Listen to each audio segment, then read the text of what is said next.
কি গো ভাই পুটকিত গুতা দিলা কে? মন চাইছে তাই গুতা দিছি, এখন তো কিছু করার নাই কারণ আমি এআই। গুতা দিছে সমস্যা নাই, ব্যথা পাই নাই, কারণ আমিও এআই। কি গো ভাই হুন্ডাই না চইরা হুন্ডা হাঁটায় নিয়ে যাইতাছো কে? হুন্ডাই তো তেল নাই। তেল বড় নাই কে? তেল বইরেই করবো কি, আমি তো এআই। এই তোমরা কি কেউ রবিনকে দেখেছো? জানো কালকে রাত্রেও আমার সাথে থেকে টাকা না দিয়ে চলে গেছে। বলেন কি ভাবি, তাহলে রবিনের নামে একটা মামলা করে দেন। মামলা করে তো কোনো লাভ নাই, কারণ আমরা সবাই তো এআই।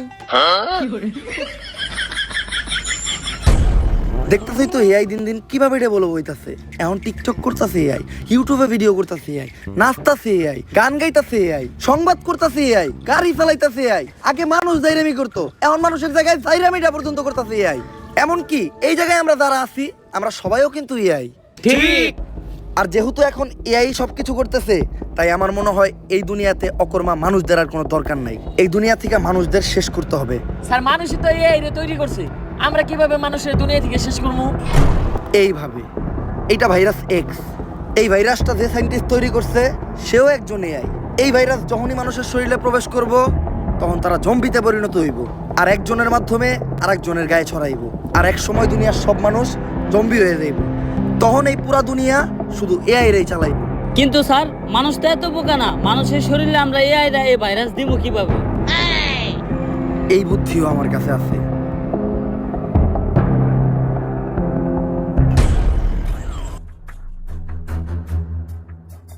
স্যার আপনি এটা কি করলেন? আপনি নিজে এনে লেখা দিচ্ছেন সাবধানে এটা কেউ খাবেন না।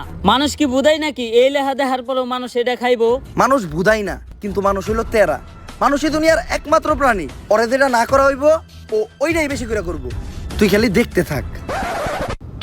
পকেটে ছিল না টাকা, তাও কিনছি 250 গ্রাম কেরু। বাসায় যেয়ে শুরু করে দেবো জয় গুরু। কিরে এনে আবার কি লেখা?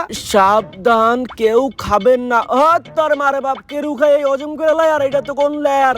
আজকে আর কেরু খামু না, আজকে এইটাই খামু।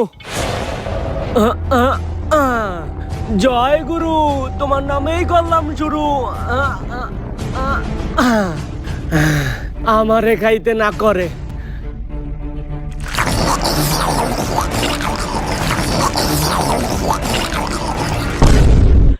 হ্যালো, ওই যে দক্ষিণ পাড়ায় টিন দিয়ে যে একটা বাড়ি বানাইতেছে, ওই বাড়ির সাথে কি নিছস? ও গরিব, তাতে আমার কি? ওরে গরিব আমি ধর্মই তো গেছি নাকি? ক্ষমতাই আমাগো, চান্দা লাগবো, এটাই প্রকাশ নাম্বার। এখনই প্রকাশে চান্দা বাড়ি বের কর। প্রিয় অভিভাবক, আপনি যে সিলেট সাদা পাথর থেকে পাথর আনার দায়িত্ব দিয়েছিলেন, এই যে পাথর লয়ে আইছি।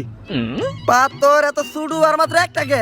তোরে না টাক বেরে বেরে পাথর আনবার কইলাম। অভিভাবক, আপনার থেকে বড় বড় নেতারা তো সব আগেই লুইটে পুটে লয়ে গেছে। আমি যে এই দুইটাই পাইছি, তাই এই দুইটাই লয়ে আইছি। দুইটা কইলি, ইনে তো পাথর মাত্র একটা, আর একটা কই? অভিভাবক, পাথর আমি দুইটাই নিয়ে আইতেছিলাম, কিন্তু আহার পথে একটা পাথর আরেক নেতারে চাঁদা দেওয়া লাগছে। যাই হোক, তুই চান্দা তোলা শিখাই গেছস, ভাবতাছি সামনে তোরে বড় একটা পদ দিয়ে দিমু। প্রিয় অভিভাবক, আপনি আমার কি পদ দিবেন? আপনার নিজেরই তো পদ নাই। এগুলো কইস না, এলাকার মানুষ শুনলে আবার চান্দা দিব না। আর ভাবতাছি এলাকায় একটা রাডার লাগামু।